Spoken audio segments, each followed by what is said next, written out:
The rain came down in a steady drizzle, turning the streets of downtown Chicago into a canvas of reflected neon and streetlights. It was the kind of November evening that made people walk faster, hunching their shoulders against the cold dampness that seeped through even the thickest coats. The temperature hovered just above freezing, and a bitter wind swept off Lake Michigan, carrying with it the promise of an early winter. Emily Carter pushed through the employee entrance of Rossi's Italian restaurant at exactly 5:47 p.m., 3 minutes before her shift officially started. She always arrived early, a habit born from years of needing this job more than it needed her. The warmth of the kitchen hit her immediately, along with the familiar symphony of sizzling pans, shouted orders, and the rhythmic chopping of vegetables. "You're gonna catch pneumonia one of these days walking here in this weather," called out Marco, the head chef, without looking up from the risotto he was stirring with practiced precision. Emily hung her damp jacket on the hook and pulled her dark hair into a tight ponytail. "The bus is more expensive than my umbrella budget," she replied with a slight smile, though there was truth behind the joke. At 24, Emily had become an expert at calculating every dollar, every decision weighted against her mounting student loans and the dream of culinary school that seemed to drift further away with each passing month. She tied her black apron around her waist and checked her appearance in the small mirror by the staff lockers. Brown eyes stared back at her, tired, but determined. She'd been working at Rossi's for 2 years now, ever since dropping out of community college when her mother got sick.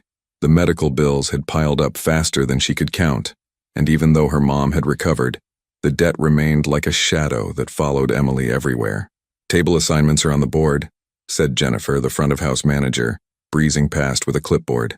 "You've got Section 3 tonight, plus you're covering VIP if they need backup." Emily nodded, grabbing her order pad and pen. Section 3 was decent. Good turnover, usually decent tips. The VIP section was a different animal entirely. Rossi's had a reputation in certain circles of Chicago, the kind of reputation that wasn't advertised but everyone knew about. Politicians, lawyers, businessmen with expensive watches and careful eyes. They all came to Rossi's when they wanted privacy and excellent food. The restaurant itself was beautiful, in an old-world way. Dark wood paneling, leather booths, crisp white tablecloths, and soft jazz playing just loud enough to create ambiance without overwhelming conversation.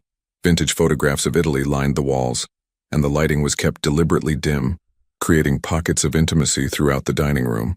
Emily began her evening routine, checking her tables, ensuring water glasses were spotless, folding napkins into perfect fans. The familiar motions were almost meditative, allowing her mind to drift while her hands worked automatically. "How's the studying going?" asked Pete, one of the bartenders, as Emily passed by to grab silverware. "What studying?" Emily replied with a wry smile. "Between here and my morning shift at the coffee shop, I'm lucky if I remember what day it is." Pete shook his head sympathetically. "You're gonna burn out, kid." "Probably," Emily agreed, "but I'll burn out with my rent paid." The first customers began trickling in around 6:30 p.m. A young couple celebrating an anniversary, a group of businesswomen who ordered 3 bottles of wine and laughed loudly at private jokes, an elderly man who came every Tuesday and ordered the same thing, veal piccata and a glass of Chianti. Emily fell into the rhythm of service, smiling, recommending dishes, navigating the delicate dance between attentive and intrusive. She was good at her job, not because she loved it, but because she'd learned that survival often depended on being good at things you didn't particularly love. At 8:15 p.m., Jennifer appeared at Emily's side, her expression carefully neutral in that way that meant something important was happening. "Emily, I need you in VIP," she said quietly. "Stephanie called in sick, and we've got a party of 6 coming in, high-priority guests." Emily felt her stomach tighten slightly. VIP meant bigger tips, but it also meant higher stakes. One mistake in VIP could cost you your job. "Of course. Give me 2 minutes to hand off my current tables." She quickly briefed another server on her section, smoothed her apron, and made her way to the VIP area, a semi-private section at the back of the restaurant separated from the main dining room by frosted glass panels and heavy velvet curtains.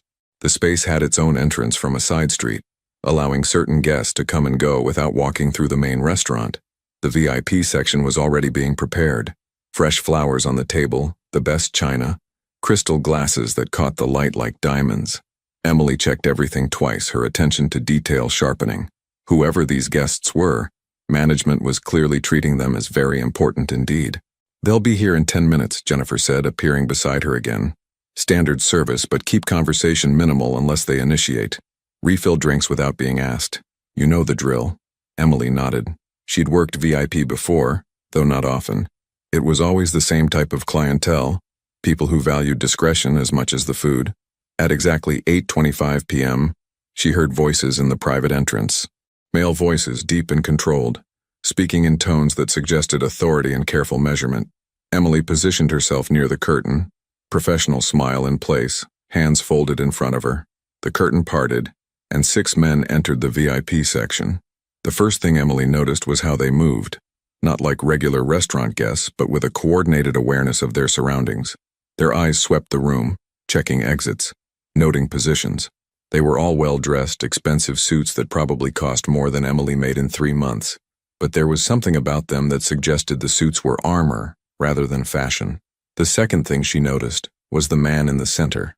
Jonathan Marino was 39 years old, though he carried himself with the kind of confidence that made age irrelevant. He was tall, maybe 6'1", with dark hair styled immaculately and a jawline that could have been carved from granite. His suit was charcoal gray, perfectly tailored, and his shoes were polished to a mirror shine. But it was his eyes that caught Emily's attention. Dark, intelligent, and constantly calculating, as if he was solving complex equations with every glance. He had the kind of presence that changed the atmosphere of a room simply by entering it. The other men clearly deferred to him, positioning themselves almost unconsciously to give him the seat with the best view of both the entrance and the main dining room. "Good evening, gentlemen," Emily said, her voice steady despite the sudden awareness that this was no ordinary VIP party. "Welcome to Rossi's. My name is Emily, and I'll be taking care of you this evening."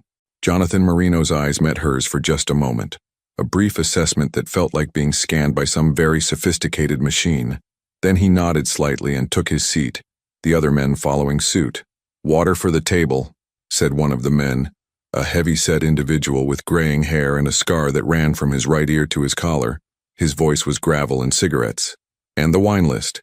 "Of course," Emily replied, already moving to fulfill the request. Her hands were steady as she poured water, her mind cataloging details without quite knowing why. The way they sat, the way their eyes never stopped moving, the expensive watch on Marino's wrist that probably cost more than her car, if she had a car. She returned with the wine list, presenting it to the gray-haired man who seemed to be acting as intermediary. Up close, she could see he had the kind of weathered face that suggested a long life of hard decisions. "Give us a few minutes with this," he said, not unkindly. "Then we'll order food." Emily nodded and retreated to a respectful distance, positioning herself where she could observe without hovering. From her vantage point, she watched the men converse in low tones, their body language suggesting this was partly business, partly camaraderie. Jonathan Marino listened more than he spoke, but when he did say something, everyone else immediately fell silent to hear him. There was something almost theatrical about it, Emily thought. The careful choreography, the subtle hierarchy, the way information flowed toward Marino and decisions flowed out from him. She'd seen powerful men before, CEOs, politicians, but this was different. This was power without the need to advertise it. 20 minutes passed. Emily took their wine order, a bottle of Barolo that cost $400, and then their food orders. They ordered family style, antipasti, pasta, secondi, the works, the kind of meal that suggested they'd be here for hours. As Emily relayed the orders to the kitchen, Marco raised an eyebrow. "VIP going all out tonight?" "Looks like it," Emily replied, not mentioning the strange undercurrent of tension she'd felt in the room. "Just keep 'em happy," Marco said, turning back to his station. "People like that tip well when they're treated right." Emily returned to VIP, delivering bread and olive oil, refreshing water glasses, bringing the antipasti platter arranged like a work of art. The men ate and talked, their conversation occasionally punctuated by low laughter.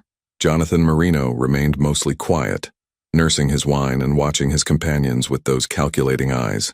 Emily performed her duties with practiced efficiency, present but not intrusive, attentive but not overbearing. She was good at being invisible when necessary, a skill learned from years of navigating spaces where she didn't quite belong. The evening progressed normally for nearly an hour. Emily brought course after course, each plate perfect, each timing impeccable. The men seemed pleased. The wine flowed and the atmosphere in the VIP section began to relax slightly. Whatever business they'd been discussing seemed to be resolving itself favorably. It was 9:47 p.m. when everything changed. Emily was returning from the kitchen with a tray holding 6 espressos and a selection of desserts when she heard the main entrance of the restaurant open with more force than usual. The sound cut through the ambient noise, not quite a slam, but enough to make several diners look up from their meals. She paused, tray balanced perfectly on her left hand, her attention drawn to the main dining room visible through a gap in the velvet curtains. A man had entered. He wore a dark jacket with the hood pulled up, his hands shoved deep in his pockets, and even from a distance Emily could sense something wrong about his posture, his energy. He moved with jerky intensity, his head swiveling as he scanned the restaurant.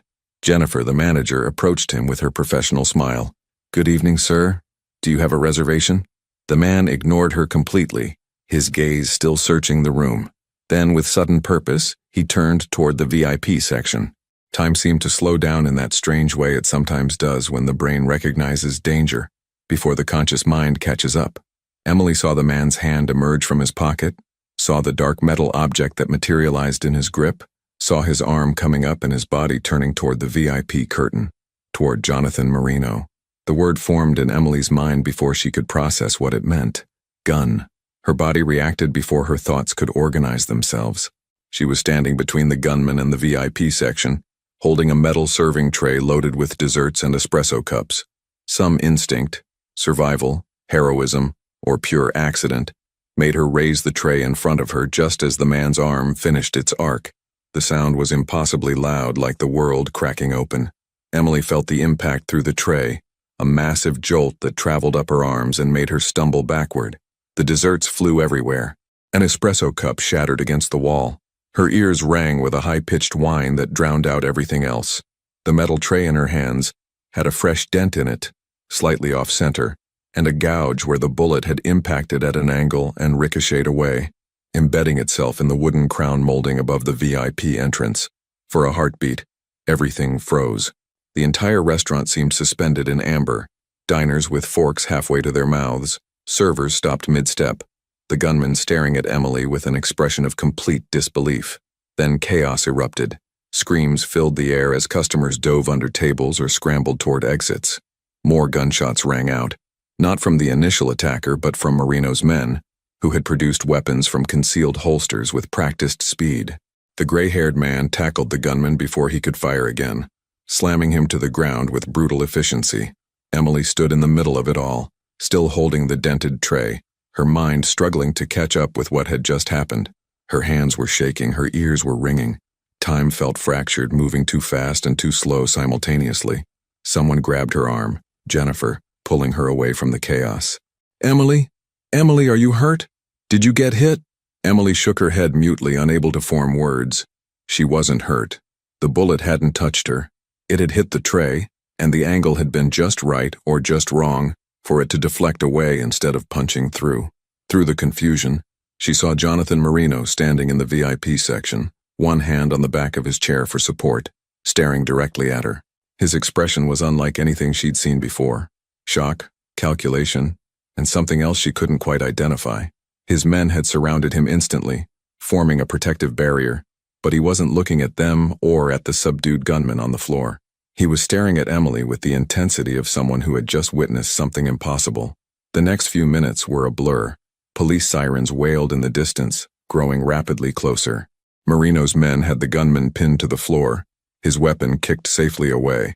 Jennifer was trying to calm panicked customers while simultaneously checking on staff.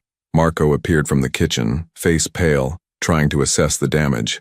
Emily remained frozen, the dented tray still in her hands, her entire body beginning to shake as adrenaline flooded her system. One of Marino's men, the gray-haired one who'd tackled the shooter, approached her. "You okay, miss?" His voice was surprisingly gentle given what she'd just witnessed him do. I think so," Emily managed, her voice sounding strange and distant to her own ears. "That was either the bravest or the luckiest thing I've ever seen," he said, taking the tray from her trembling hands. He examined the dent, the trajectory mark, his experienced eyes doing calculations. Bullet hit at maybe a 30-degree angle. If it had been straight on, or if you'd been holding the tray any other way. He didn't finish the sentence. He didn't need to. The police burst through the door, weapons drawn, shouting for everyone to get down. Emily complied automatically, her legs suddenly feeling like water. She sank to her knees, hands visible, her mind still replaying the moment over and over like a stuck video. She'd just deflected a bullet with a serving tray. She'd just saved someone's life. She'd just stepped into something she didn't understand. The restaurant became a crime scene. Yellow tape went up. Detectives arrived. Witnesses were separated and questioned. The gunman, now identified as a 26-year-old man with a record of minor offenses but nothing suggesting this kind of violence, was handcuffed and read his rights while emergency medical technicians checked him for injuries. Emily sat in one of the booths, a shock blanket around her shoulders despite not feeling cold, watching the controlled chaos of a police investigation unfold around her. A detective sat across from her, Detective Sarah Chen, mid-40s, with sharp eyes and a no-nonsense demeanor softened slightly by what might have been sympathy. "Let's go through it one more time, Ms. Carter," Detective Chen said, her pen poised over a notepad. "You were carrying a tray of desserts and coffee when you heard the front door open?" Emily nodded, her voice steadier now though her hand still trembled slightly when she lifted the water glass someone had provided. "Yes, it was about 9:47, maybe 9:48. I was coming from the kitchen to deliver to the VIP section. And then what did you see? A man came in. He had a dark jacket, hood up. He looked wrong, the way he was moving, searching for something, or someone." Emily paused, closing her eyes to recall the details. Jennifer went to greet him, but he ignored her. He was looking toward the VIP section. "That's when you saw the weapon?" "Yes." He pulled it from his pocket and raised his arm. "I was standing between him and the VIP entrance. I didn't think. I raised the tray. I heard the shot, felt the impact, and then everything went crazy." Detective Chen made notes, her expression neutral. "You didn't know who was in the VIP section?" "No. I mean, I was serving them, but I didn't know who they were. I don't usually work VIP." Emily hesitated, then added, "Should I have known?" The detective didn't answer directly. "You just acted on instinct? Saw a gun and used what you had to protect yourself? And whoever was behind me," Emily said. "I wasn't thinking about protecting anyone specific. I just saw a gun pointing at me, and I put something between me and it." This was technically true. Emily had seen the gun, had raised the tray, but the speed of it all meant her conscious mind hadn't really made decisions so much as her body had reacted. Whether she was protecting herself or the people in VIP or both was something she honestly couldn't answer. Detective Chen studied her for a long moment. "You realize how incredibly lucky you are? That angle, that timing. If any of it had been slightly different, we'd be having a very different conversation right now." "I know," Emily whispered. And she did. The reality of how close she'd come to dying was beginning to sink in, making her feel simultaneously numb and hyper-aware. Across the restaurant, Emily could see another detective questioning Jonathan Marino. He sat with perfect posture, his suit somehow still immaculate despite the violence that had erupted around him. His expression was calm, controlled, giving nothing away as he answered questions. His men stood nearby, equally composed, their earlier weapons presumably secured away before the police arrived. As if sensing her gaze, Marino's eyes flicked toward her. For a moment, their eyes met across the chaos of the crime scene. His expression was unreadable, but the intensity of his stare made Emily's breath catch. Then he returned his attention to the detective, and the moment passed. "Ms. Carter?" Detective Chen's voice pulled Emily back. "You with me?" "Sorry. Yes, I'm here. Is there anything else you remember? Any detail, no matter how small?" Emily thought hard, replaying those terrible seconds. He seemed surprised. The gunman, when he saw me with the tray, like he hadn't expected anyone to be there. And after the bullet hit the tray, he looked confused, like he couldn't believe what happened. "That tracks," Detective Chen said. "According to witnesses, he hesitated after the first shot. That's when Mr. Marino's security personnel subdued him. If he'd kept shooting," she trailed off meaningfully. Emily swallowed hard. "If he'd kept shooting, she would almost certainly be dead, and probably several other people too." "Can I go home?" Emily asked quietly. "I've told you everything I remember." Detective Chen nodded, handing Emily a business card. "We'll need you to come down to the station tomorrow to give a formal statement and look at some photos for identification purposes. But yes, you can go. Is there someone who can drive you? You shouldn't be alone after something like this." "I'll call someone," Emily lied. There wasn't anyone to call. No boyfriend, her few friends all working their own late shifts, her mother living 2 states away. but she didn't want the detective worrying about her or assigning a uniformed officer to babysit her. She stood on shaky legs, the shock blanket slipping from her shoulders. Jennifer appeared immediately, having been hovering nearby. "Emily, honey, take as much time as you need. A week, 2 weeks, whatever you need to process this. Paid leave," she said, which was generous considering Rossi's wasn't exactly known for its employee benefits. "Thank you," Emily managed. She just wanted to leave, to get to her small apartment and lock the door and try to convince herself this had all been some kind of surreal nightmare. As she moved toward the employee exit to retrieve her jacket, she found her path blocked by one of Marino's men, the gray-haired one who'd spoken to her earlier. "Mr. Marino would like to speak with you for a moment," he said quietly. It wasn't quite a request, but it wasn't quite a command either. Emily's first instinct was to refuse, to say she'd given her statement and just wanted to go home.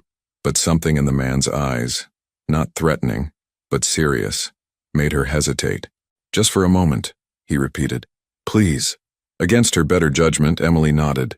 The man led her back toward the VIP section, which had been largely preserved as part of the crime scene, but was now being photographed and catalogued by forensics teams. Jonathan Marino stood near the entrance, having apparently just finished with the detective. Up close, Emily could see the barely perceptible signs of strain around his eyes, the slight tension in his jaw. This man had nearly died tonight, and he was holding it together through sheer force of will.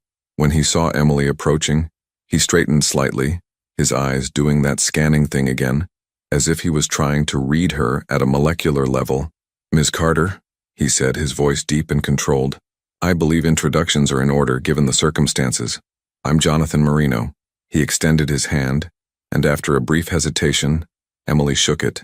His grip was firm but not crushing, his hand warm despite the cold efficiency in his eyes. "Emily Carter," she replied, though he obviously already knew her name. "What you did tonight?"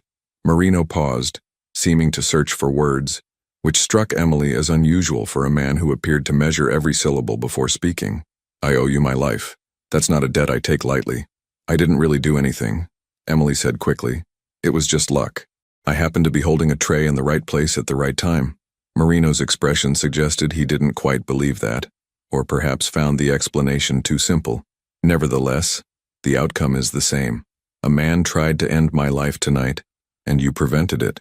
Whether by luck or instinct or something else entirely, you saved me." Emily didn't know what to say to that. The weight of his gratitude felt oddly heavy, like accepting it would mean accepting something more than just his thanks. "I need to go home," Emily said finally. "It's been a very long night." Marino nodded slowly. "Of course. But before you go, I want you to have this." He produced a business card from his jacket pocket, heavy cardstock, expensive, with simply a name and phone number embossed in dark ink. "If you need anything, and I mean anything, you call that number. Legal help, medical expenses, whatever consequences arise from tonight's events. I take care of people who help me." Emily took the card reluctantly, feeling like she was accepting something she didn't fully understand. "Thank you, but I'm fine. Really. Humor me," Marino said, and there was something in his voice that suggested this wasn't really optional. "Keep the card. Use it if you need it." The gray-haired man reappeared at Emily's elbow. "Marcus will make sure you get home safely," Marino continued. "No arguments, someone just tried to kill me in a public place. That means someone was planning this, knew where I'd be. Until we understand the full situation, anyone associated with tonight is potentially at risk." The implication sent a chill down Emily's spine. She hadn't considered that she might be in danger beyond the immediate moment of violence. "You think I'm in danger? I think it's better to be cautious," Marino said carefully. "Marcus will see you home and make sure your building is secure. Consider it payment for the life debt I now owe you." Emily wanted to argue, wanted to insist she was fine and could take care of herself. But the exhaustion was overwhelming, and the idea of not having to walk through dark streets alone at nearly midnight after watching someone try to murder a man 3 feet away from her was suddenly appealing. "Okay," she agreed quietly. "Thank you." Marino nodded, and Emily thought she saw something in his expression. Relief, maybe, or satisfaction. Then Marcus was guiding her toward the side exit, and she was stepping out into the cold November night, the rain having stopped, but the street still wet and reflective. A black SUV was parked at the curb, expensive and gleaming even in the dim light. Marcus opened the back door for her, Actual chivalry or just habit from a lifetime of working for someone important? Emily couldn't tell. She slid into the leather interior, the warmth and comfort of the vehicle a stark contrast to her usual bus rides. Marcus got in the driver's seat, started the engine, and pulled smoothly into traffic. Emily gave him her address, a modest apartment building in a neighborhood that was trying hard to gentrify but hadn't quite made it yet. They drove in silence for several minutes, Emily staring out the window at the city passing by, everything looking slightly surreal after the night's events. "You did good back there," Marcus said finally, his gruff voice cutting through the quiet. "Steady under pressure, that's rare." "I was terrified," Emily admitted. "Being brave and being terrified aren't opposites," Marcus replied. "Brave is being terrified and doing what needs doing anyway. You stepped between a gun and its target. Most people freeze. You moved." Emily didn't feel brave.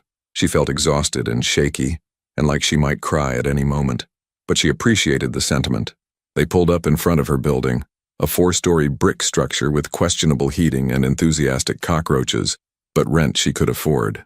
Marcus parked and got out, opening her door before she could do it herself. "I'll walk you up," he said. And again, it wasn't really a question. They entered the building. No doorman, no security, just a lobby with mailboxes and stairs that creaked. Emily's apartment was on the 3rd floor, and she was acutely aware of how shabby everything must look to someone who drove luxury SUVs and worked for a man who ordered $400 wine without blinking. She unlocked her door, 2 deadbolts and a chain, installed herself after a break-in 2 years ago, and Marcus did a quick sweep of her small apartment. 1 bedroom, a kitchen barely big enough to turn around in, a living room with secondhand furniture and walls decorated with photographs and postcards from places she'd never been but dreamed of visiting. "Locks are good," Marcus said, returning to the doorway. "Keep them engaged. Don't open for anyone you don't know. You have my number now. It's on the back of Mr. Marino's card. Anything feels wrong, anything at all, you call immediately." "Understood? Understood?" Emily echoed, feeling like she'd somehow enrolled in a program she didn't remember signing up for. Marcus nodded once, a gesture that felt like approval or acknowledgement, and then he was gone, his footsteps receding down the stairs. Emily closed the door, engaged both deadbolts in the chain, and then stood in her tiny apartment, still wearing her work uniform, the events of the evening crashing over her like a delayed tidal wave. She'd nearly died tonight. She'd saved a man's life. She'd deflected a bullet with a serving tray. Emily walked to her kitchen, poured herself a glass of water with shaking hands, and finally allowed herself to feel the full weight of what had happened. The glass slipped from her fingers, shattering on the linoleum floor, and she sank down onto her couch and began to cry, great, gasping sobs that shook her entire body. Tomorrow she'd have to go to the police station. Tomorrow she'd have to relive it all in formal statements. Tomorrow she'd have to figure out what it meant that a man who was clearly more than just a businessman now considered himself in her debt. But tonight, she just cried. Emily didn't sleep. She lay in her bed staring at the ceiling, listening to the familiar sounds of her building, pipes groaning, neighbors' televisions through thin walls, the occasional car passing on the street below. Every time she closed her eyes, she saw the gunman's face, heard the explosive sound of the shot, felt the impact reverberating through the metal tray into her arms. Around 3 a.m., she gave up trying to sleep and made tea, sitting at her small kitchen table in the dark. Jonathan Marino's business card sat in front of her, the embossed lettering catching what little light came through the window from the street lamp outside. Who was he, really? The detective had asked if she knew who was in VIP, as if she should have known. The way his men moved, the way they'd produced weapons and neutralized the threat with professional efficiency, the way Marino himself had commanded the space even in the midst of chaos. None of that was normal businessman behavior. Emily pulled out her phone and, against her better judgment, typed Jonathan Marino Chicago into the search engine. The results were interesting. Several hits for a Marino consulting group, described as a business advisory firm with interests in real estate, restaurants, and import and export. Professional website, corporate photos, all very legitimate looking. Then there were society page mentions, charity galas, business awards, a photograph of Marino in a tuxedo shaking hands with the mayor. But there were also gaps, conspicuous absences of the kind of detailed personal information that usually littered the internet. No social media presence, no personal interviews. Even his Wikipedia page was surprisingly sparse, listing only basic business ventures and philanthropic activities. And then, buried several pages deep in her search, a mention in a blog about organized crime in Chicago. Quickly deleted content, only cached copies remaining. The post suggested connections between various business entities and old family names that went back generations in the city's less legal enterprises. Emily closed her browser, her tea suddenly tasting bitter in her mouth. She'd saved the life of someone who might be, probably was, involved in exactly the kind of world she'd spent her entire life avoiding. She should forget about it. Give her statement to the police, accept whatever therapy the city offered to trauma victims, and go back to her normal life. Serving tables, saving pennies, dreaming of culinary school. But even as she thought it, Emily knew normal was no longer an option. The gunman had tried to kill Marino in a public place, which meant someone wanted him dead badly enough to risk massive collateral damage, and she was now associated with him in the mind of whoever that someone was. The thought made her apartment, which had always felt safe despite its shabby edges, suddenly feel very vulnerable. The locks Marcus had approved seemed inadequate. The darkness outside her windows felt threatening rather than peaceful. She was still sitting at her kitchen table when her phone buzzed around 6:30 a.m., startling her badly enough that she nearly knocked over her cold tea. Unknown number. Her thumb hovered over the decline button. Then, remembering Marcus's instructions to call if anything felt wrong, she answered. "Hello? Ms. Carter. It's Jonathan Marino." His voice was unmistakable, even filtered through phone speakers. Deep, controlled, precise. Emily sat up straighter automatically, as if he could see her through the connection. "Mr. Marino, is everything all right?" It seemed like an absurd question given the circumstances, but it was 6:30 in the morning. "I apologize for the early call. I wanted to check that you made it home safely and that you're managing." There was something in his tone that suggested this wasn't just politeness. He was actually asking, actually concerned in a way that seemed genuine despite barely knowing her. "I'm okay," Emily lied. "Couldn't sleep, but I'm okay." A pause on the other end. "I imagine sleep is difficult after what you experienced. Have you considered speaking with someone? I can arrange for a professional, someone with experience in trauma counseling." "The police mentioned resources," Emily said, not wanting to accept more from this man she didn't understand. "Police resources are often understaffed and overwhelmed," Marino replied. "I'm offering something better, private, confidential, effective, no cost to you." "Why are you doing this?" Emily asked before she could stop herself. "I mean, I understand gratitude, but this seems like more than that." Another pause, longer this time. When Marino spoke again, his voice had a different quality, less formal, more honest. "Because what happened last night was my fault, not the attempt on my life. I've made enemies. That comes with territory. But you were there because I chose to eat at Rossi's. You nearly died because of decisions I made, a life I lead. The least I can do is ensure you have support dealing with the consequences." There was something almost vulnerable in the admission, a crack in the controlled facade. Emily found herself responding to it despite her caution. "I appreciate that," she said quietly. "But I'm not sure I'm ready to accept help from someone I don't know. No offense." "None taken. It's a reasonable position." A slight pause. "Ms. Carter, I'm going to be direct because I think you deserve that. The man who tried to kill me last night will be questioned, but he's unlikely to provide useful information. People who attempt this kind of thing rarely work alone, and they're even more rarely the primary decision maker. Which means whoever wanted me dead is still out there, and they may view you as a loose end, or a witness who needs to be silenced." Emily's blood ran cold.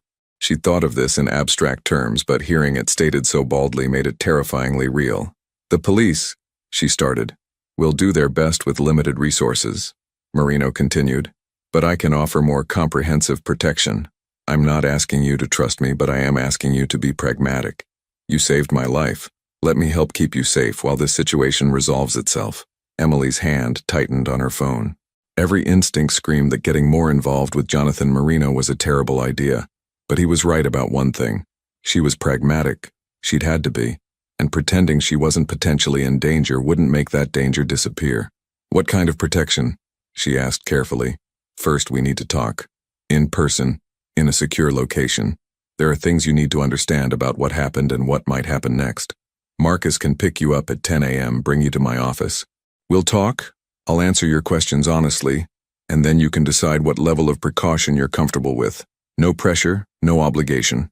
Just information and options." Emily looked at the clock. 6:42 a.m. 3 hours to decide whether to step further into this world or try to step back.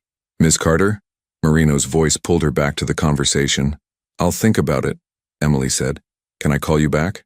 Of course, you have my card. Right, I'll let you know. Thank you. And Ms. Carter, be careful today. Don't deviate from your usual routine. Don't speak to anyone about last night beyond what the police need, and if anything at all feels wrong, call Marcus immediately. His number is on the back of my card. I will. They ended the call and Emily sat in her apartment as dawn light began filtering through her windows, turning everything gray and uncertain. Her phone showed 6:45 a.m.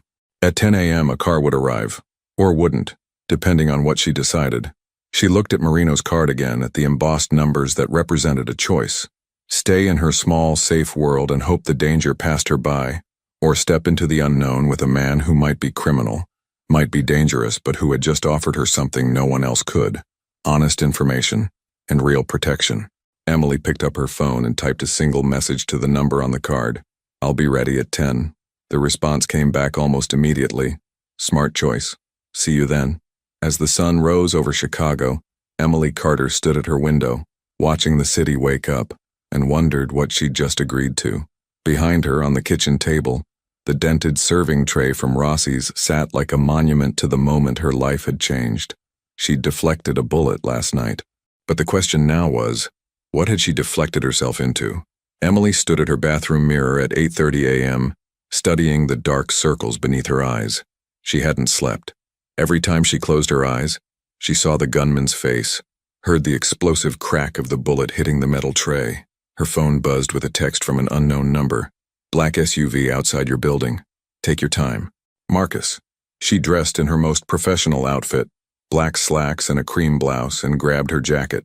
At the door she paused, hand on the knob, giving herself one last chance to change her mind. But Marino's words echoed in her head. Whoever wanted me dead is still out there. She opened the door and headed downstairs. Marcus was waiting by the same black SUV from last night. Sleep at all? Not really, Emily admitted as he opened the door.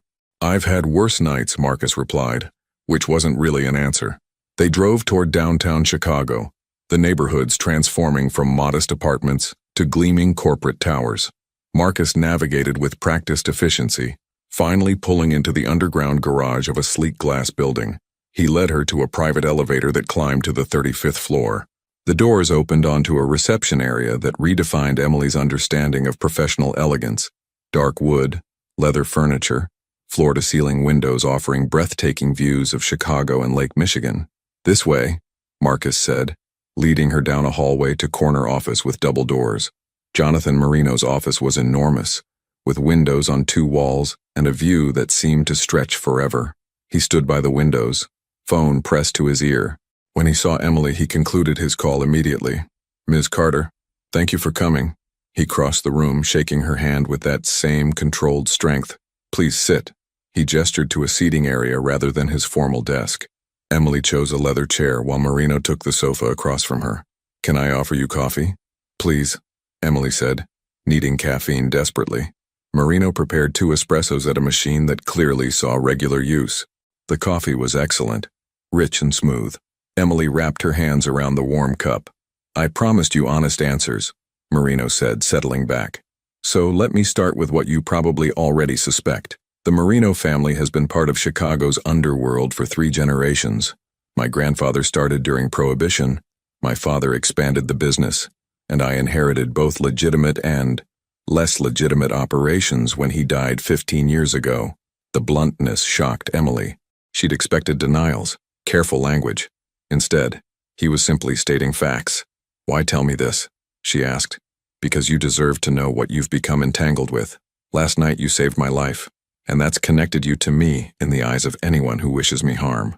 Pretending otherwise would be dishonest and dangerous. He took a sip of coffee and continued.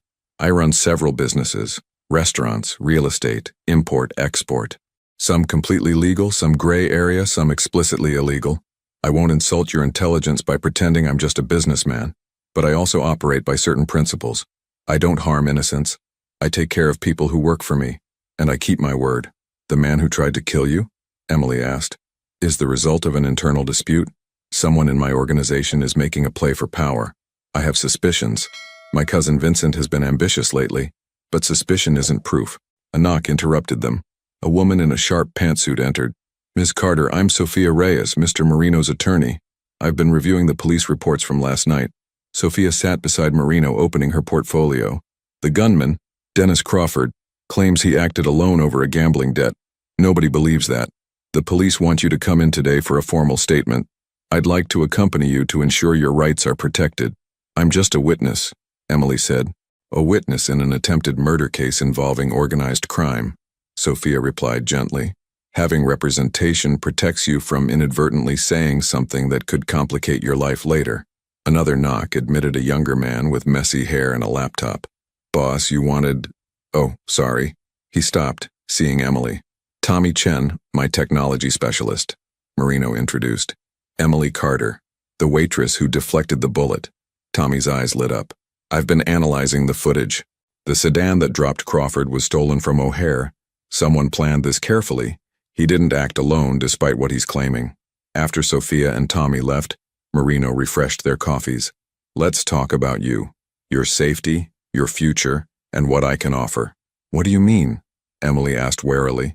I own several restaurants. One, Marino's Crown, is significantly more upscale than Rossi's. I'm offering you a position as assistant manager. Salary, benefits, career path. It's also protective custody, I won't lie about that.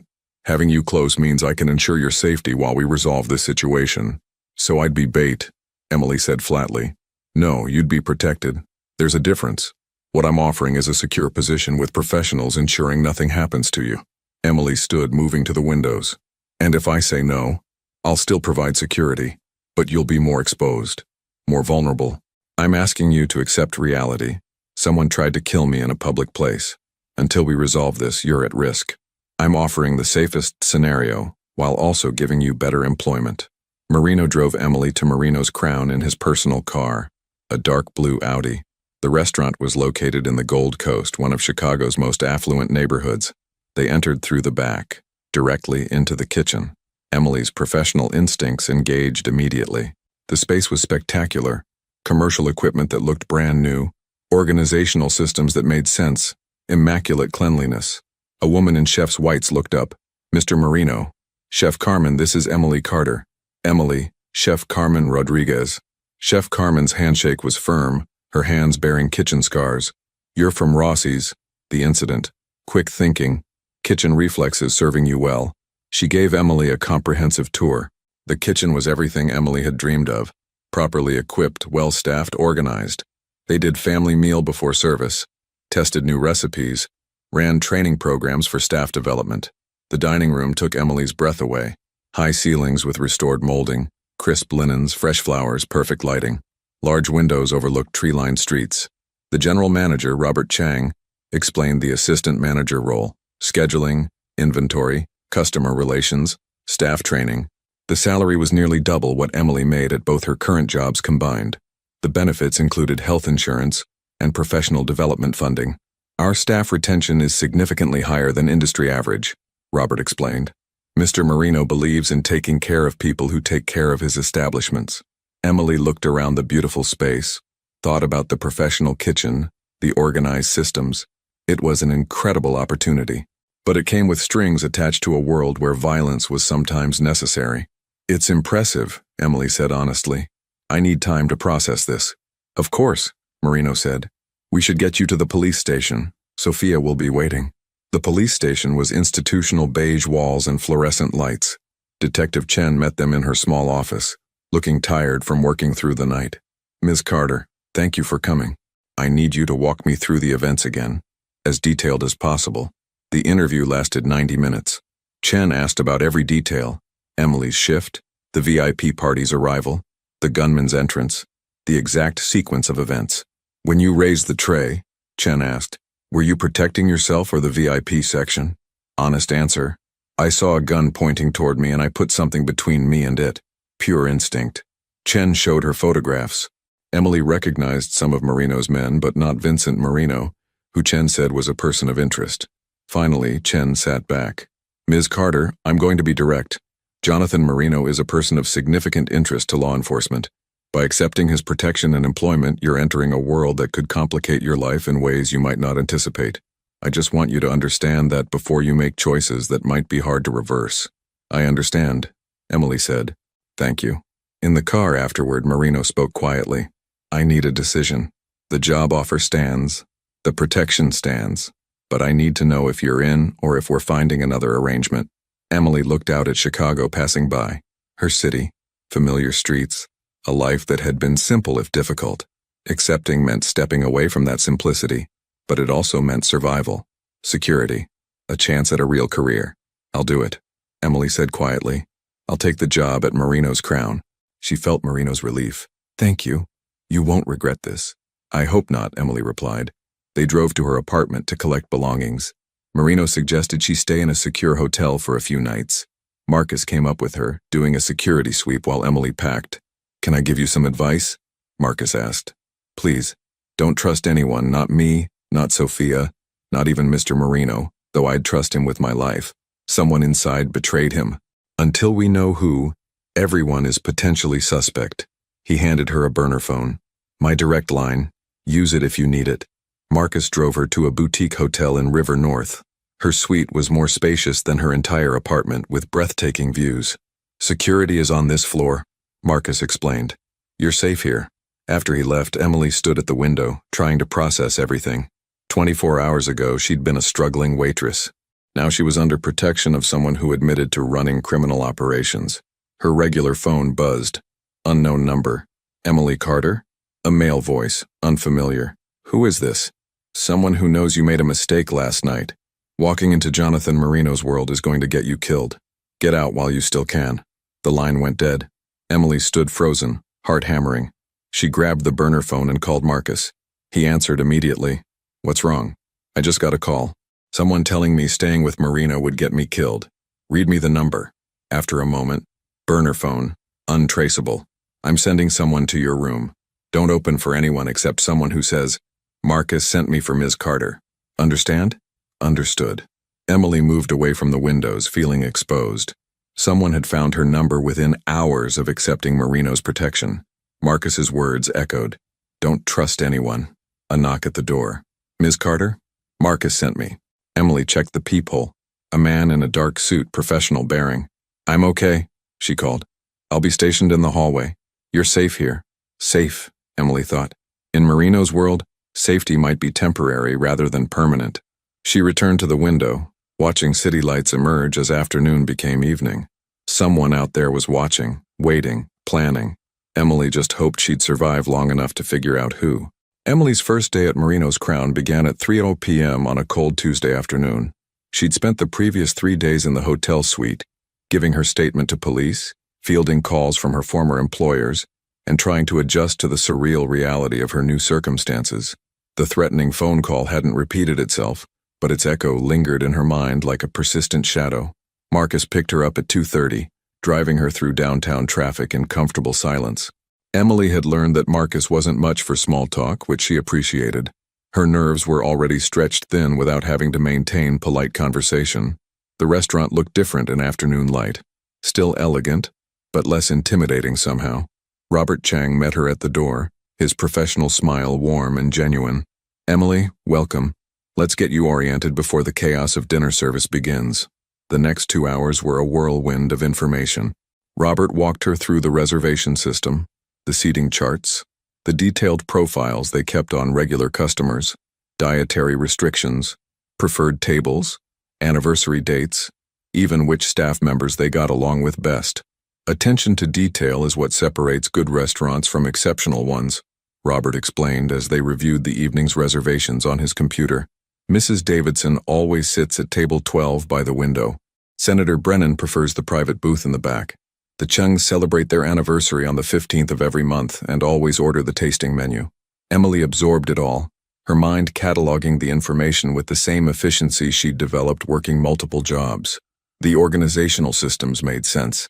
The staff seemed competent and content, and the operation ran with the precision of a well-conducted orchestra. Chef Carmen appeared from the kitchen, wiping her hands on her apron. Emily, you'll join us for family meal. It's tradition. Everyone eats together before service. The staff dining area filled with employees, servers, kitchen staff, bartenders, hosts. They gathered around a long table laden with food that Chef Carmen had prepared specifically for this meal. It wasn't fancy, just good, honest cooking. Roasted chicken, seasoned vegetables, fresh bread, a simple salad. Emily found herself seated between a server named Michelle, who'd been working at Marino's Crown for 3 years, and a sous chef named David, who had ambitions of opening his own place someday. "So you're the woman from the news," Michelle said, not unkindly. "The Rossi's incident." Emily tensed slightly. "That's me. Must have been terrifying," David added, passing her the breadbasket. "But also kind of incredible. Deflecting a bullet with a tray? That's movie-level stuff." "It was just reflex," Emily said, uncomfortable with the attention. "Wrong place, right time. Or right place, wrong time. I'm still not sure which. Either way, welcome to the team," Michelle said, raising her water glass in a casual toast. "We're glad to have you." The gesture, simple as it was, made Emily feel unexpectedly emotional. These people didn't seem to care about the circumstances that brought her here. They were just welcoming a new colleague. It was the first moment since the shooting that felt remotely normal. After family meal, the restaurant transformed. Lights were adjusted. Music levels set. Final table checks completed. Emily positioned herself near the host stand with Robert, observing as the first guests began arriving at 5:30.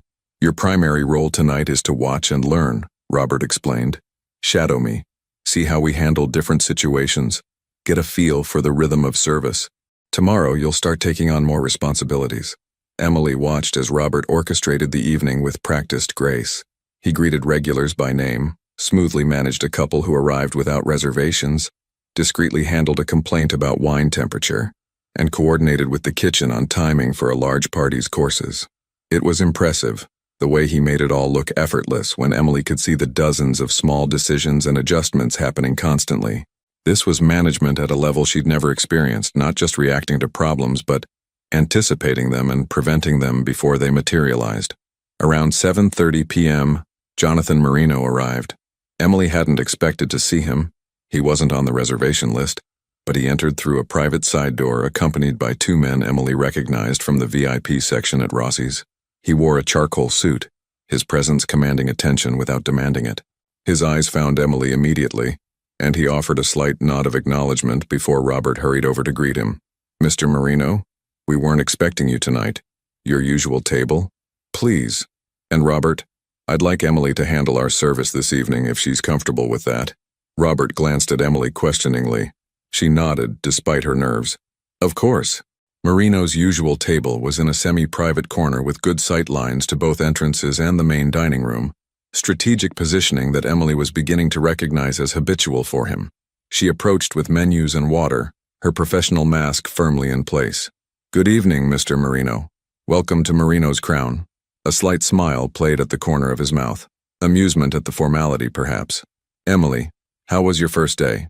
"Educational," she replied honestly. "Robert's been an excellent teacher. He's one of the best in the business. These are my associates, Frank and Leo. Gentlemen, this is Emily Carter, our new assistant manager." Both men nodded politely. Frank was older, maybe 60, with silver hair and sharp eyes. Leo was younger, built like someone who spent serious time in the gym, with a scar along his jawline that suggested his past had included physical confrontation. Emily took their drink orders and retreated, her heart beating faster than the situation warranted. There was something different about serving Marino here, in his own establishment, where he was clearly the owner, rather than just another customer. Throughout the evening, she returned to check on their table, refill drinks, coordinate with the kitchen on their courses. Marino was an attentive diner, commenting thoughtfully on each dish, asking questions about preparation that showed genuine interest rather than just making conversation. During one visit to their table, Emily overheard part of their conversation as she refilled water glasses. "Can't keep stalling the decision," Frank was saying quietly. "Vincent is getting impatient, and impatient men make stupid choices. Let him be impatient," Marino replied, his voice calm but hard. "I'm not making moves based on his timeline. We need proof before we act, or we risk turning suspicion into certainty and allies into enemies." Emily moved away before she could hear more, but the words stuck with her. Vincent, the cousin Detective Chen had mentioned, the one suspected of orchestrating the attack. Whatever was happening within Marino's organization, it clearly wasn't resolved. Over the next 2 weeks, Emily settled into her new role with surprising ease. The work was challenging but manageable. The staff was welcoming, and the regular paycheck with benefits felt like winning a small lottery. She moved from the hotel into a better apartment. Still modest, but in a safer neighborhood with actual security and updated appliances. Marcus drove her to and from work every day, a routine that quickly became comfortable. She learned that he'd been with Marino for 12 years, had served in the Marines before that, and had a daughter in college studying engineering. He showed her pictures once, his face softening with unmistakable pride. "She's the first person in our family to go to college," he'd said. "Mr. Marino pays her tuition, says investing in people's families is investing in their loyalty, but, honestly, I think he just likes helping when he can." It was details like this that complicated Emily's understanding of Jonathan Marino. He was undeniably involved in illegal activities, ran an organization that used violence as a tool, and operated in a world where betrayal was common currency. But he also paid for his security chief's daughter's education, ensured his restaurant staff had excellent benefits, and treated everyone from the dishwasher to the general manager with the same respectful courtesy. Marino himself began visiting the restaurant regularly, 2 or 3 times a week, usually for late dinners after what Emily assumed were business meetings. He always requested service from whoever was working, not specifically Emily, though they often ended up talking when she managed his table. Their conversations started professionally, discussions about the restaurant's operations, customer feedback, staff performance, but gradually, they became more personal. Marino asked about her culinary school dreams, her background, what had brought her to Chicago. Emily found herself sharing more than she'd intended, something about his focused attention making it easy to talk. "My mother got sick when I was 22, Emily explained one evening while Marino lingered over coffee after his dinner companions had departed. "Breast cancer. The medical bills were catastrophic, even with insurance. I dropped out of community college to work full-time, help pay for treatment. She recovered, thank God, but by then I was so deep in debt that going back to school seemed impossible." Marino listened without interrupting, his dark eyes thoughtful. "And yet you still want to pursue cooking professionally?" "It's what I love," Emily said simply. "Working in a kitchen, creating something that brings people joy and nourishment. There's something honest about it. Pure, in a way. You put in skill and care, and you get out something tangible and real. Not unlike building a legitimate business," Marino observed. "You invest resources and integrity, and you create something that provides value and employment." Emily studied him, sensing subtext in the comment. "Is that what you're trying to do? Build more legitimate businesses?" Marino's expression became guarded, but not closed off. "Walk with me. I'd like to show you something." They left through the private entrance, Marcus materializing from wherever he'd been stationed to follow at a discreet distance.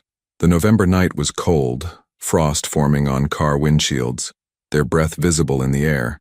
Marino led her 2 blocks to a construction site, a building being renovated, scaffolding and plastic sheeting covering the facade. He used a key to open a temporary door, leading Emily inside. The interior was gutted but taking shape. Even in its incomplete state, Emily could see it was going to be something special. High ceilings, an open floor plan, industrial details being preserved and integrated with modern elements. "This will be a culinary training center," Marino explained, his voice echoing slightly in the empty space. "Professional-grade kitchens, classrooms, equipment that aspiring chefs can't typically afford to train on. We'll offer programs for people who want to enter the industry but don't have the resources for traditional culinary schools. Scholarships for those who need them, job placement assistance, connections to restaurants looking for trained staff." Emily stared at him surprised. "You're building a culinary school?" "A training center," Marino corrected. "Not accredited for degrees but focused on practical skills and employment opportunities. There are talented people in this city who'll never get a chance because they can't afford $50,000 for culinary school.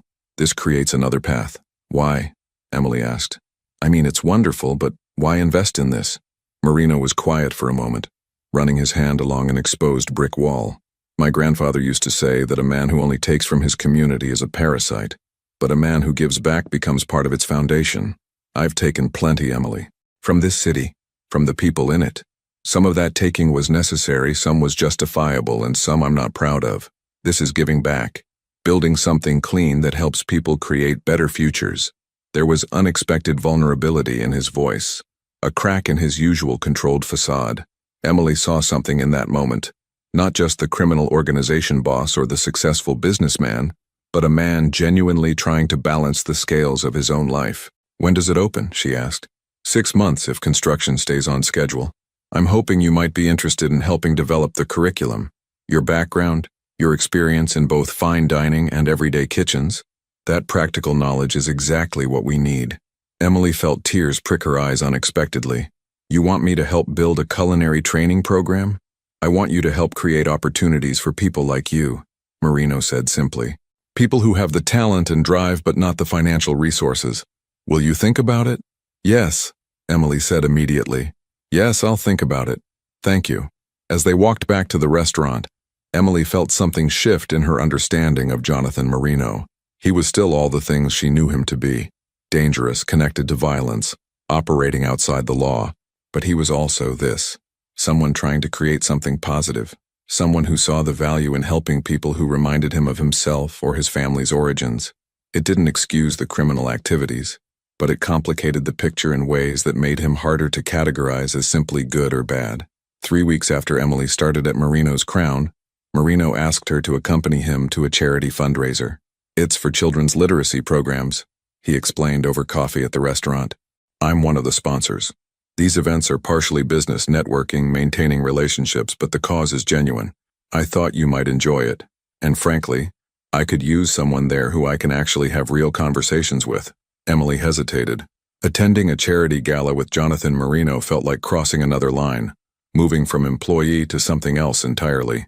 But the cause was good, and she found herself curious about this aspect of his life.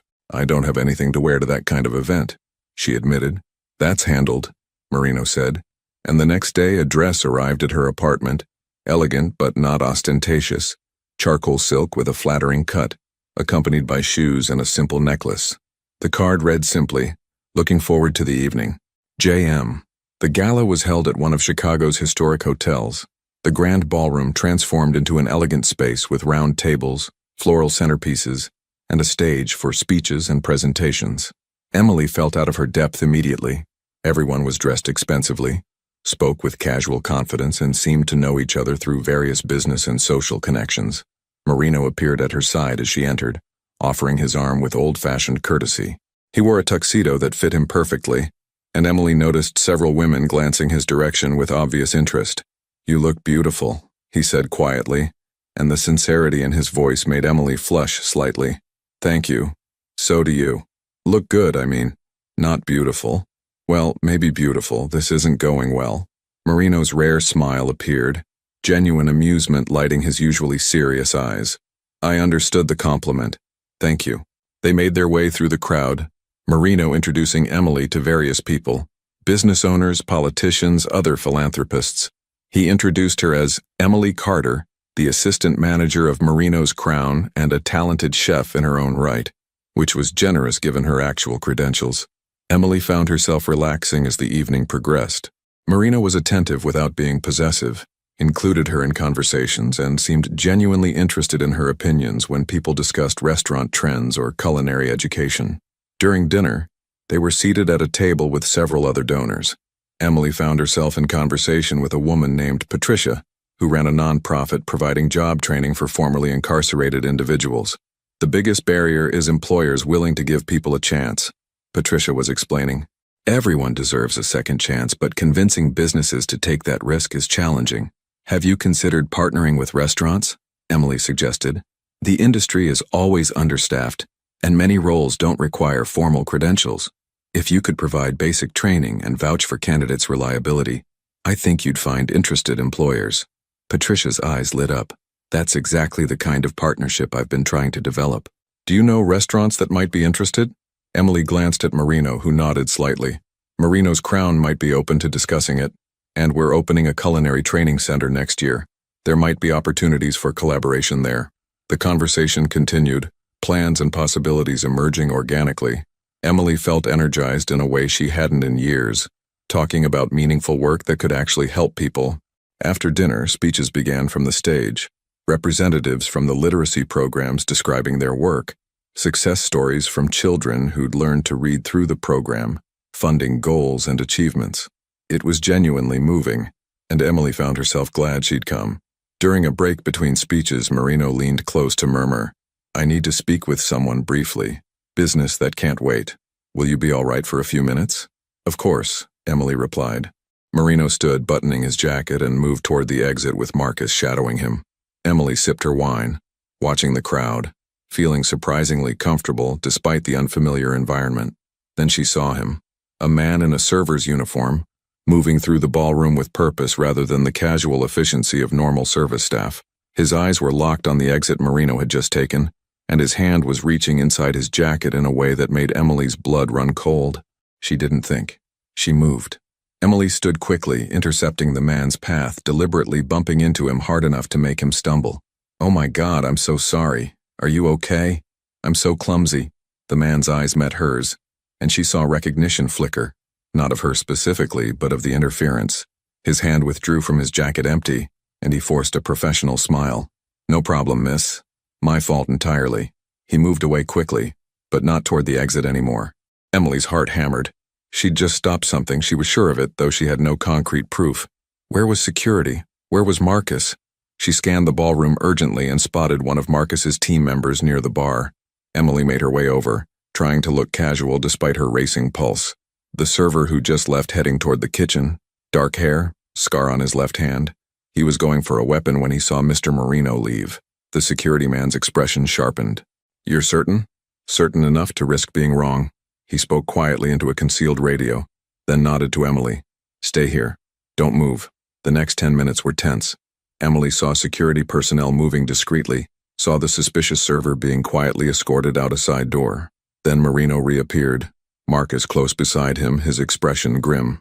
Marino's eyes found Emily immediately, and he crossed the ballroom to her side. "Marcus tells me you spotted a potential threat. I saw someone reaching for something inside his jacket while watching you leave. It could have been nothing, but it wasn't nothing," Marino said quietly. "He had a weapon. You just prevented the second attempt on my life in less than a month, Emily." "How did you know?" "I didn't know," Emily admitted. "But something felt wrong. The way he moved. The way he was focused on you instead of his job. Kitchen instincts again, I guess. Knowing when something's out of place." Marino studied her with an intensity that made Emily's breath catch. "I owe you my life twice now. That's becoming a concerning pattern." "Then maybe you should be more careful about where you go," Emily replied, trying to lighten the moment. But Marino didn't smile. Instead, he touched her elbow gently. "Let's get you somewhere safe. This evening is over." They didn't go back to the restaurant or Emily's apartment. Instead, Marcus drove them to a house Emily had never seen. Marino's private residence, apparently. A brownstone in a quiet neighborhood with discreet security cameras and reinforced doors. Inside was surprisingly comfortable. Lived in, rather than showroom perfect, with books on shelves, comfortable furniture. Artwork that seemed chosen for personal preference, rather than investment value. Marino poured 2 glasses of whiskey without asking, handing one to Emily. His usual control was fraying at the edges, stress showing in the tension of his shoulders and the tightness around his eyes. "Sit," he said, gesturing to the sofa. "Please." Emily sat, accepting the whiskey.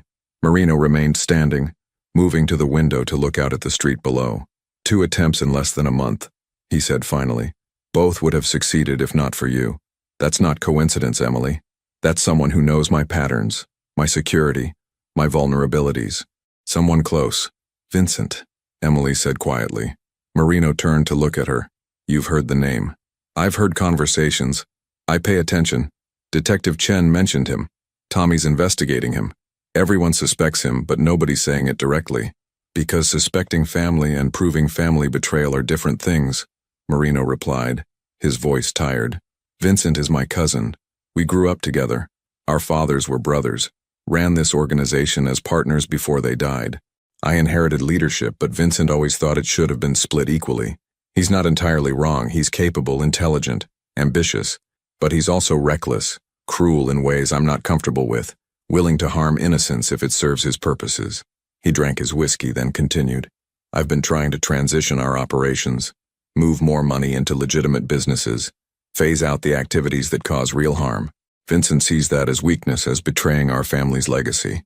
He wants to expand the illegal operations, take more territory, increase profits regardless of consequences. We've been in conflict for years, but I never thought he'd actually try to remove me. What will you do? Emily asked. Find proof. Present it to the organization's leadership. Let them decide his fate according to our traditions. Marino's expression was grim. It won't be pleasant, but it will be just. And it will send a message that challenging me has consequences. He moved to sit beside Emily on the sofa, close enough that she could see the exhaustion in his eyes. I'm tired, Emily. Tired of the violence, the constant vigilance, the knowledge that people want me gone. I inherited this life. I didn't choose it. And now I'm trying to build something better, but I can't do that while fighting wars with my own family. Emily found herself responding to his vulnerability in ways she couldn't have predicted. She set down her whiskey glass and, following an impulse she didn't fully understand, reached for his hand. His fingers closed around hers. Warm, strong, trembling slightly. You're building the culinary center, she said gently. You're treating your employees well, supporting legitimate businesses, trying to create opportunities for people. That counts for something. That's meaningful change, even if it's gradual. Is it enough? Marino asked, looking at her directly. Can someone like me actually create more good than harm? Or am I just fooling myself, putting ethical paint over criminal foundations? I don't know, Emily admitted honestly. But I think trying to build something better is always worth it, regardless of where you're starting from. And I think the people whose lives you're improving, your employees, the students who'll attend the training center, people like Patricia's clients, they won't care about your past as much as your present actions. Marino's thumb brushed across her knuckles, a gesture so gentle it made Emily's heart ache unexpectedly. You make me want to be better than I am. The air between them shifted, charged with something Emily couldn't quite name. She was acutely aware of his proximity, the warmth of his hand in hers, the vulnerability in his eyes that she suspected few people ever saw. Jonathan, she said softly, using his first name for the first time. The moment stretched, full of possibility and danger in equal measure. Then Marino's phone buzzed, shattering the intimacy. He pulled it out, read the message, and his expression hardened. Tommy found something. Evidence on Vincent's communications. He's been planning this for months. Marino stood, his professional mask sliding back into place. I need to deal with this. Marcus will take you home. I'm sorry. Tonight was supposed to be a pleasant evening, not another crisis. It's okay, Emily said, standing as well. Do what you need to do, just be careful. I will. And Emily, thank you. For tonight, for the conversation, he paused, seeming to search for words, for seeing me as more than just what I do. Emily wanted to say more, wanted to acknowledge the connection that seemed to be forming between them despite all the reasons it was complicated and probably unwise. But Marcus appeared in the doorway, and the moment passed. The next evening, Emily was closing Marino's crown. It was nearly midnight and most of the staff had already left. She was doing final checks, ensuring the kitchen was properly secured, the safe was locked, the security system armed. Robert had left an hour earlier, trusting Emily to handle the closing procedures. She'd proven herself capable over the past weeks, and the responsibility felt good, like she was finally building the career she'd always wanted. She was in the office, reviewing tomorrow's reservations on the computer, when she heard the back door open. That was odd. Everyone should have left already, and the door should have been locked. Emily stood, moving toward the hallway. Hello? Robert, did you forget something? No response, but she could hear footsteps. Multiple people, moving with purpose rather than casual entry. Her instincts screamed danger. Emily reached for her phone, but before she could dial, 3 men rounded the corner. She recognized one from the charity gala, not the server she'd stopped, but another face she'd seen in the crowd. The others were strangers, but their intent was clear in their expressions. Emily Carter, the man from the gala said. You've become a real problem. Vincent wants to talk to you. Emily backed up, her mind racing. I don't know anyone named Vincent. Sure you don't. You just keep preventing his plans, interfering, getting in the way. Time to remove the obstacle. Emily's hand found the panic button Marcus had installed in the office. A discreet button under the desk edge that would alert security immediately. She pressed it while keeping her expression neutral. If you leave now, we can all forget this happened. Emily tried, though she knew it was pointless. The men moved fast. Emily tried to run, but they were blocking the only exit. She grabbed a stapler from the desk, Ridiculous weapon, but better than nothing, and threw it at the closest man. It hit his shoulder harmlessly, but it bought her seconds. She screamed, hoping someone nearby might hear. But the restaurant was in a commercial district. Everything else closed at this hour. Where was security? How long did it take them to respond? Strong hands grabbed her arms. Emily fought, remembering self-defense basics. Go for eyes, throat, knees. She managed to stomp on one man's foot, elbow another in the ribs, but there were 3 of them and 1 of her. They zip-tied her wrists, and one of them produced a cloth that smelled chemical and wrong. Emily turned her head, trying to avoid it, but they were too strong. Don't make this harder, one of them said. You're coming with us either way. The last thing Emily saw before darkness claimed her was the office door, where Marcus would eventually arrive, too late to prevent what was happening. Her last conscious thought was wondering if Jonathan Marino would trade himself for her life, and hoping desperately that he wouldn't. Emily woke tied to a chair in an abandoned warehouse. Vincent Marino stood before her, similar features to Jonathan but with colder eyes. You've been quite the problem, Vincent said. Twice you've saved my cousin. That ends tonight. I've sent Jonathan your location. He'll come alone, and I'll finally take what should have been mine. Hours passed. Then gunshots echoed outside. Jonathan's team stormed in. Marcus leading, Sophia coordinating, Tommy jamming communications. The fight was brutal but swift. Emily freed herself partially, kicked a weapon toward Marcus at a crucial moment. Vincent was subdued. His men surrendered. It's over, Jonathan said, cutting her restraints. You're safe. Vincent was handed to the organization's council, exiled, not eliminated. Jonathan's mercy surprised everyone. Emily managed Marino's crown confidently. The culinary training center opened, with Emily developing curriculum. She and Jonathan met for their regular Tuesday dinners, friendship deepening into something more, carefully and honestly. You saved my life 3 times, Jonathan said over wine. No, Emily replied. We saved each other. Snow fell outside as they talked about futures finally possible, his transition to legitimacy, her culinary dreams, and the connection they'd built through crisis. Not a perfect ending, but a beginning.